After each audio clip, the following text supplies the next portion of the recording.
한국 현대사의 가장 큰 아픔을 간직한 두 지역, 제주와 광주가 미래 세대를 위해 손을 맞잡았습니다. 4.3과 5.18에 대한 공동교육으로 평화와 인권의 의미를 공유하는 자리를 마련했는데요. 제주 이소현 기자와 광주의 임지은 기자가 함께 보도합니다. 제가 나온 이곳은 75년 전 제주 4.3 당시 주민 200여 명이 숨지고 마을마저 불에 타버린 한라산 중산간의 한 초등학교입니다. 학생들을 대상으로 특별한 수업이 열려 찾아와 봤습니다. 진지한 눈빛으로 앉아있는 초등학교 5학년 학생들. 화면 속 선생님은 75년 전 군인과 경찰에 가족 7명을 잃은 황요범 할아버지입니다. 마을에 불을 붙이기 시작했어. 당황하는 그런 아우성과 그 불이 타기 때문에 짐승들이 빠져나와서 못 오는 그 울음소리가 마을을 진동했다 그래요. 국가폭력에 의해 3만 명이 넘는 사람들이 숨진 제주 4.3을 직접 마주하는 자리. 책만으로는 온전히 느낄 수 없었던 4.3의 아픈 역사가 고스란히 전해집니다. 우리 마을에도 4.3 때 불에 탄 나무가 있는데 다른 마을도 불에 타고 사람들이 많이 죽었다고 하니까 너무 끔찍하고 다시는 이런 일이 없었으면 좋겠어요. 이번 수업이 더욱 특별한 건 제주에서 직선거리로 200km 정도 떨어진 바다 건너 광주 친구들도 함께한다는 점입니다. 참여 학교만 모두 8개, 30개 학급에서 680여 명의 학생들이 함께 있습니다. 서로의 다름과 차이보다는 함께 공유한 역사의 아픔들을 나누며 생각의 크기를 키웠습니다. 피로 물든 붉은 섬에서 세계 평화의 섬으로 되기까지 제주도 사람들이 어떤 노력을 했는지 궁금합니다. 그런 죄가 없이 세상을 뜬 것에 대해서 명예 회복을 위해서 애를 쓰고 있고요. 무고한 목숨이 희생된 그날의 이야기를 귀 기울여 듣던 광주 학생들은 힘든 시간을 이겨내온 유족들과 도민들의 삶을 마음속 깊이 이해했습니다. 제주 4.3과 광주 5.18은 국가폭력에 의해 비극을 맞이했다는 점에서 우리나라의 아픈 현대사를 나타내고 있습니다. 수십 년의 시간이 흘렀어도 진상규명과 피해자 명예회복의 속도가 더디기만 한다는 점도 미래 세대가 함께 풀어나가야 할 과제입니다. 제주 4.3 사건과 5.18 속에 같이 들어있는 평화, 인권, 어떻게 하면 역사를 좀 더 바꿀 수 있을까에 대한 시민의식을 기르고 싶다는 생각을 가지고 있습니다. 제주 4.3 수업을 시작으로 앞으로 2차례에 걸쳐 광주 학생 독립운동과 5.18 민주화 운동에 대한 교육이 이어지는 만큼 두 지역 학생들 사이의 교류도 더욱 활발해질 것으로 기대됩니다. 교류 수업이 모두 끝나면 광주 학생들과 제주 학생들이 서로의 지역을 방문해 역사를 몸소 느끼고 배울 수 있는 평화 인권 캠프가 진행될 예정입니다. MBC 뉴스 임지은입니다. 제주도의회 임시회가 오늘부터 시작됩니다. 도정 질문과 교육행정 질문을 통해 제주 제2공항 논란 등 각종 현안이 다뤄질 전망입니다. 또 봄 기운이 완연해지면서 다양한 축제와 스포츠 행사도 기지개를 켭니다. 송원일 기자입니다. 제415회 제주도의회 임시회가 오늘부터 21일까지 12일간의 일정으로 열립니다. 이번 임시회에서는 오영훈 지사에 대한 도정 질문이 내일부터 사흘간 진행되고 김광수 교육감에 대한 교육행정 질문이 14일과 17일 이틀간 이뤄집니다. 특히 도정 질문에서는 제주 제2공항 관련 주민의견 수렴과 제주형 행정체제 도입 등 도정 현안에 대한 질의가 예상됩니다. 또 제주 도두하수처리장 현대화 사업 환경영향평가 동의안을 심의하고 제주 평화대공원 조성과 부지 매입을 추진하는 송악산 일대 관리 방안 용역 결과를 보고받습니다. 세월호 참사 9주기를 맞아 제주에서도 추모 행사가 열립니다. 세월호 제주기업관 9주기 준비위원회는 14일부터 사흘간 분향소를 운영하고 제주 지역 청소년들이 단원고 학생들의 수학여행길을 이어가는 수학여행 다녀오겠습니다를 15일부터 1박 2일로 진행합니다. 코로나19로 중단됐다 4년 만에 열리는 우도 소라축제가 14일부터 사흘 동안 열립니다. 이번 축제에는 소라잡기와 소라탑쌓기, 해녀와 보말까기 대결 등 다양한 체험 행사가 마련됩니다. 가파도 청보리 축제도 오는 16일까지 열리는데 돌담 사이로 펼쳐진 청보리밭 걷기 체험과 고인돌 군락지 등을 찾아가는 역사문화 탐방 행사가 펼쳐집니다. 봄 기운이 완연해지면서 전국 규모 스포츠 대회도 잇따라 열립니다. 제78회 전국 종별 체조 선수권 대회가 11일부터 한라체육관에서 열리고 제18회 한라배 전국 수영 대회와 16회 제주도지사배 전국 장애인 파크 골프 대회 등 다양한 스포츠 행사가 이어집니다. MBC 뉴스 송원일입니다.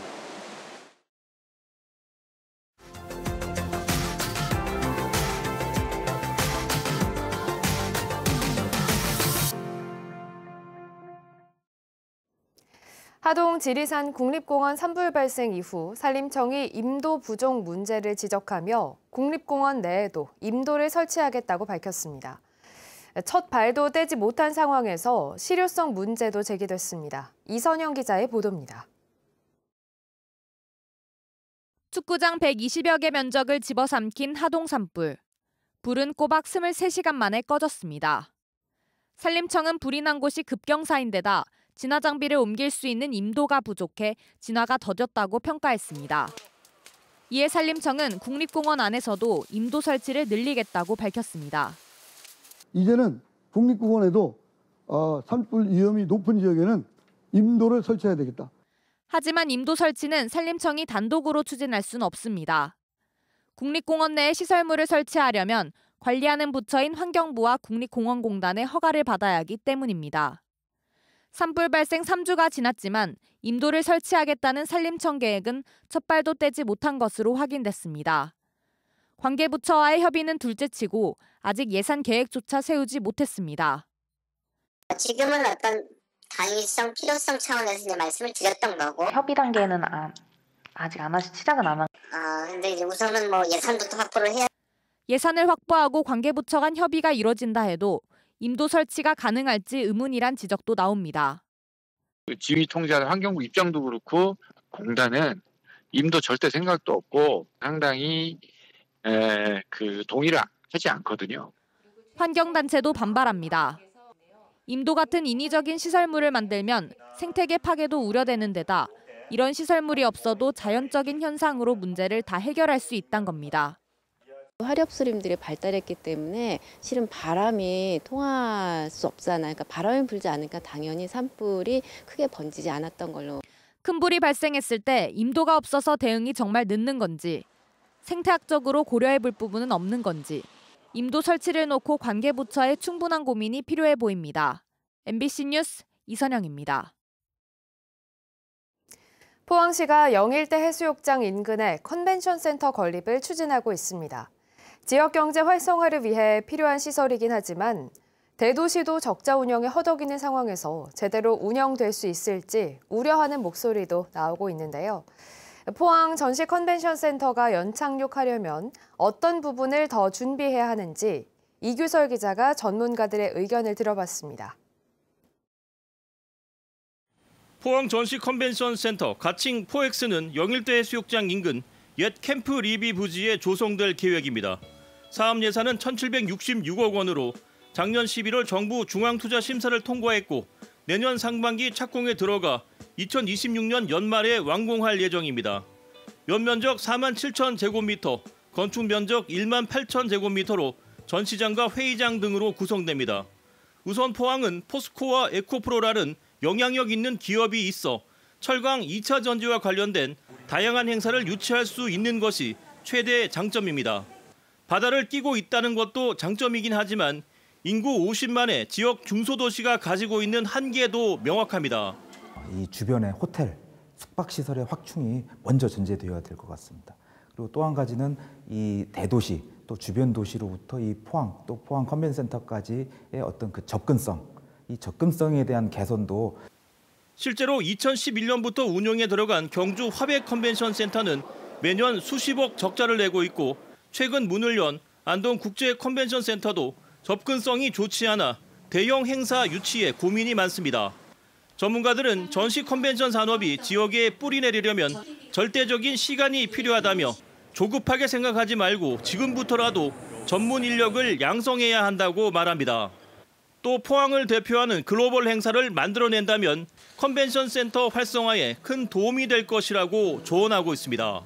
얼마 전에 열렸던 다보스 포럼도 스위스의 다보스라는 도시에서 개최되었고 CES도 미국 라스베가스에서 개최되죠. 그 도시를 대변하는 국제적인 마이스 행사라고 생각을 합니다. 대도시를 중심으로 성장해온 전시 컨벤션 사업이 이제 지역 중소도시로 점점 확산되고 있습니다. 그러나 지역성을 살린 특색 있는 콘텐츠를 개발하지 못한다면 운영이 어려워질 수도 있는 만큼 체계적인 준비가 필요해 보입니다. MBC 뉴스 이규설입니다.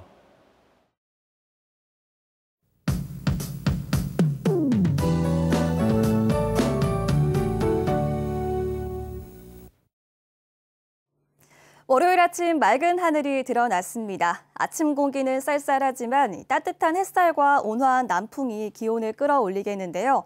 낮 기온 20도까지 오르면서 오늘 포근하겠습니다. 당분간 큰 일교차에 유의하셔야겠고요. 모레는 다시 찬 공기가 내려오면서 반짝 쌀쌀해지겠습니다. 내일 기온은 오르지만 날이 흐리고 봄바람이 무척 강하게 불겠습니다. 현재 일본 남쪽 해상에는 고기압이 자리하고 있고요. 중국 북부지방에서는 저기압이 다가오고 있는데요. 내일은 이 저기압이 북쪽으로 조금 더 가까이 다가오겠고 두 기압 차이에 의해서 전국에 바람이 강하게 불고 봄비가 내리겠습니다. 제주도는 내일 늦은 오후부터 밤 사이에 비가 가끔 내릴 것으로 예상됩니다. 오늘 고기압의 영향으로 맑은 날씨 보이겠고요. 대기질도 양호하겠습니다. 현재 기온 성판악 5도, 성산 10도, 서귀포 11도로 시작하고 있고요. 낮 최고 기온은 제주 20도, 성산 19도, 서귀포 17도까지 오르겠습니다. 도서 지역도 하늘 표정 맑겠고요. 오늘 바다의 물결은 제주도 전 해상에서 잔잔하게 일겠습니다. 포근했다가 쌀쌀해지는 들쭉날쭉한 날씨가 이어지고 있죠. 건강관리에 유의하시기 바랍니다. 주 후반에도 제주도에 비가 내릴 것으로 예상됩니다. 기상정보였습니다. 올해 초 한파의 영향으로 제주산 월동무 가격이 크게 올랐습니다. 한국농수산식품유통공사에 따르면 지난 7일 기준 제주 월동무 1개의 소비자 가격은 2,000원으로 1년 전보다 22.8%인 372원 올랐습니다. 지난 1월 한파로 제주 지역 월동무 887헥타르가 언 피해를 입었기 때문인데 봄철 노지 무가 수확되는 6월까지는 높은 가격이 예상됩니다. 올해 제주 지역 외국인 직접 투자 신고 금액이 지난해보다 크게 줄어든 것으로 나타났습니다. 산업통상자원부에 따르면 올 들어 지난 3월까지 제주 지역 외국인 직접 투자 신고 금액은 2,600만 달러로 지난해 같은 기간보다 95.5% 감소했습니다. 한편 국내 1분기 외국인 직접 투자 신고 금액은 56억 3,600만 달러로 역대 최대 규모를 기록하면서 제주와 대조를 보였습니다. 제주 서부경찰서는 평소 알고 지내던 사람의 집에서 강도 행각을 벌인 혐의로 30대 중국인을 붙잡아 조사하고 있습니다. 이 남성은 어제 새벽 0시쯤 제주시 연동에 있는 지인의 집에 몰래 들어가 여성을 폭행하고 카드를 훔쳐 600만 원을 인출한 혐의 등을 받고 있습니다. 천주교 제주교구 문창우 주교는 2023 부활 사목서안에서 제주 제2공항에 대한 환경부의 전략환경 영향평가 조건부 통과와 국토부의 기본계획안 고시는 제주의 지속 가능성을 생각하는 도민 결정권의 심각한 침해라고 밝혔습니다. 문 주교는 청정 제주를 지키기 위한 위기의 순간에 도민의 선택을 분명히 해야 한다고 강조했습니다. 다른 지역 상장 기업과 성장 유망 기업을 유치하기 위해 투자 지원 제도가 개선됩니다. 제주도는 지리적 특성상 교통과 물류 면에서 기업 유치에 불리한 한계를 고려해 투자 지원 제도를 전반적으로 검토하고 올해 안에 개정할 계획이라고 밝혔습니다. 또 항공우주와 도심항공교통 등 신성장 산업의 특성을 반영한 지원 체계 도입도 검토하기로 했습니다. 제주도와 지방 공기업이 발주한 공사 현장에서 중대 사고가 발생할 경우 신속한 조사와 후속 조치를 하기 위한 제주도 건설사고 조사와 재발 방지 조례안이 발의됐습니다. 더불어민주당 김기환 도의원이 대표 발의한 이 조례안에는 중대 사고가 발생할 경우 원인 규명과 후속 조치, 재발 방지와 피해자 대책을 신속하게 마련하기 위해 12명 이내로 제주도 건설사고조사위원회를 구성해 운영하도록 했습니다. 이 조례안은 오늘부터 열리는 도의회 임시회에 상정돼 심의 절차를 거칠 예정입니다.